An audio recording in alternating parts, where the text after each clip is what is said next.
Hi Libra! Welcome po sa inyong reading. So this is for August the 26th to August the 28th reading.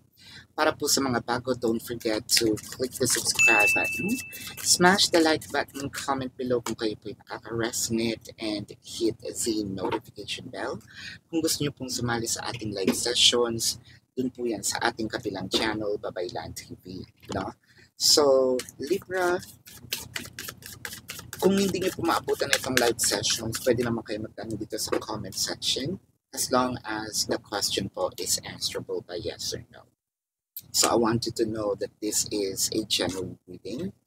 You may resonate with the entire reading or you may resonate with some bits and pieces of the reading. Take what's only yours. Simulan na natin. So, parang sinasabi mo dito, umalis ako kasi sinabi mo, no? Lumayas ako dahil sinabi mo, no? Masunurin akong tao, masunurin akong bata. Ayan, no? Ngayon, huwag mo namang i-expect na ako yung kakatok sa pintuan, no? Kumbaga, meron naman din akong dignidad, no? If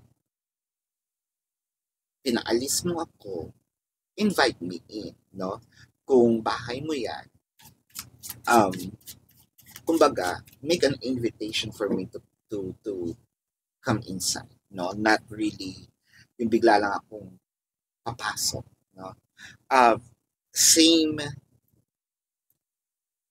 Parang same rule. Kung ikaw ang umalis, no? At hindi ka naman pinapaalis, ikaw ang bumalik, hindi kita hahabulin, no? That's actually the rule of thumb in here. Actually, medyo mahaba-haba na itong mga pinagsamahan ninyo. Somewhat, kahit na ganun siya kahaba, may mga challenges na parang, uy, bago to. Hindi natin to na-experience before, so I don't know how can I or how I can, no, ayuse it or deal with it. Pero there's something in here, you can switch the energies po, no? What I am reading is the dynamic, no? So, siguro sinasabi niya dito, kung ano yung sinabi sa akin, yun lang yung ginawa ko. Ang masakit dito, no, sinabihan ka na maghiwalay na tayo. Okay, parang your wish is my command, no? Tapos, ang lumalabas, ako yung masama. Ayan. No, diyan tayo nagkakaano. You asked for it, when I give it to you, ako yung lumalabas ng kontrabida. Sabi nga dito ng isang politician, no? Nung inugali ko ang ugali nila, umiiyak sila, diba?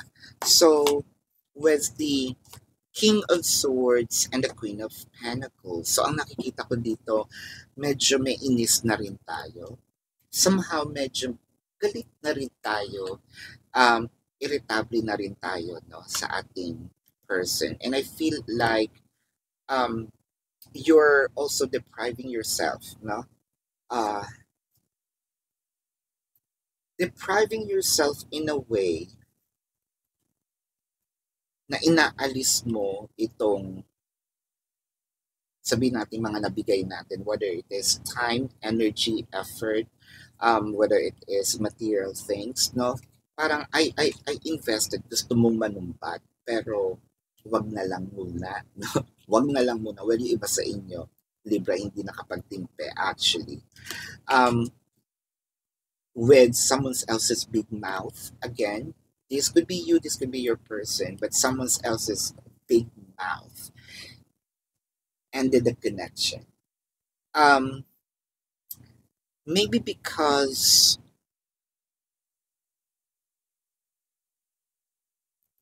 that is the interpretation of the other person. You know, kasi ito din ang mali eh. Or this has been a practice and I myself is also guilty of that. meron tayong mga nasasabi, no? Na ibang bagay, hindi naman natin minimean, pero sa sobrang inis natin, nasabi natin, and it's actually hard to take back, no? Um, and nung nasabi, ito, ang hirap bawiin dahil sinunod naman nga no kabila. With the Three of Wands, so kung sino man yung nanakit, kung sino ito nakapagsalita, actually waiting for the other person to return. There are attempts, the Temperance, and the Devil card. So eto na.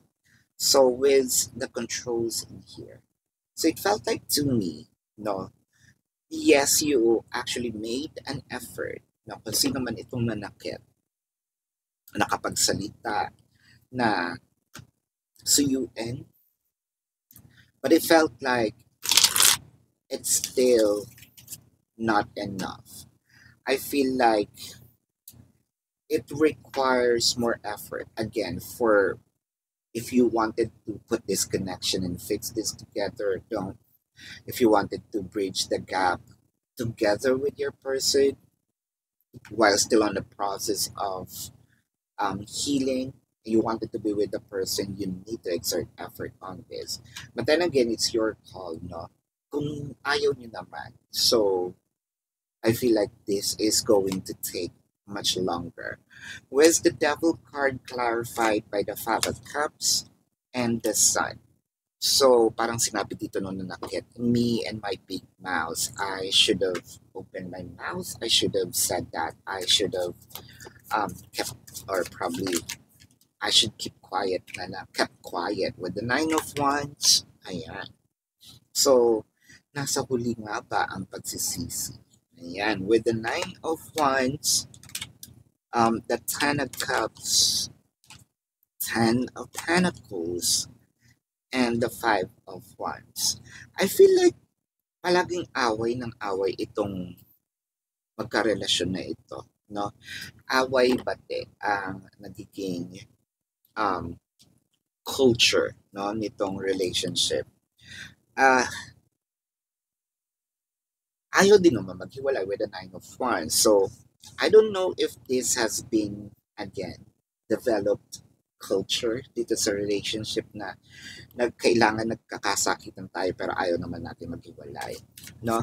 But I'm seeing with the Five of Wands, so I also feel like na merong selosan, no, na nangyayari with the Queen of Pentacles and the World card. So ang nakikita ko dito parang dahil maarte ka, dahil sinabi mo yan, gagawin ko at paninindigan ko. Am I seeing separations? It's already in separation, no? Or am I seeing reconciliation? Yes.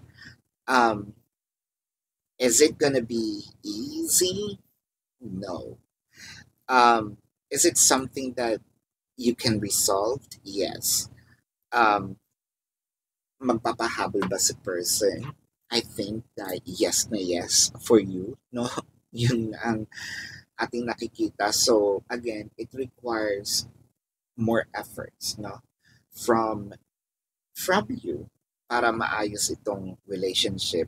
If not, you might gonna prolong the agony of waiting, no? I'm not seeing separation totally, but sayang yung time di ba? Let's check the emotion. This could be your emotion or your person's emotion. I need you to help me. I need some more time before I can come to you. So, nakikita naman din talaga natin na merong efforts of wanting to return. Efforts of wanting to be with you again. However, it felt like baka kasi masyadong madami yung binitbet, hindi na kayang ibalik, no? So, literally, tulungan nyo magbitbet. I think it requires also healing, no? Coming from your person kasi medyo masakit nga naman itong mga nasabi natin. I think that this could be a learning experience for the both of you. Yung sa kabila, huwag masyadong patola, no? Yung dito naman sa mga matatabil ang dila, no? Huwag masyadong buka ng buka, no? Nakakasakit tayo. Ayan. So, tingnan natin ang zodiac sign nitong ating person. This could be their sun sign or a placement in their chart. Sorry kung lagi akong pumipikit kasi sobrang lakas ng ilaw. Hindi tayo showbiz na tao. So, hindi ako sanay sa ilaw na ganyan. I am seeing Taurus, Pisces, Leo, Sagittarius,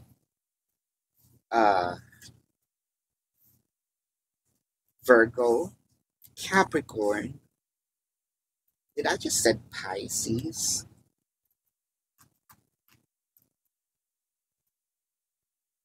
Yeah, Scorpio. Yan. So this is your reading. No, Libra, para po sa mga bago, don't forget to click the subscribe button, smash the like button, comment below kung kayo po ay nakaka-resonate, and hit the notification bell. Kung gusto niyo pong sumali sa ating live session sa kabilang channel po, that is Babaylan TV. No? Yan po ang ating unang channel catered for our international audience. And nagla-live po tayo doon. You're very much welcome. Kung hindi niyo po maabutan yung live sessions, pwede naman kayo magtanong dito sa comment section as long as the question po is answerable by yes or no. Pero Libra, kilala niyo po ang inyong sarili, no? Kung hindi kayo mapapanatag, no, sa yes or no na sagot lang, dumiretso na kayo din sa ating description box. Sa description box po, nandun po yung link ng aking website. Click the link, you're gonna be routed to my website. Una pong bubungad sa inyo is yung question form. No? Ibabaan nyo lang ng konti, makikita nyo po yung QR codes.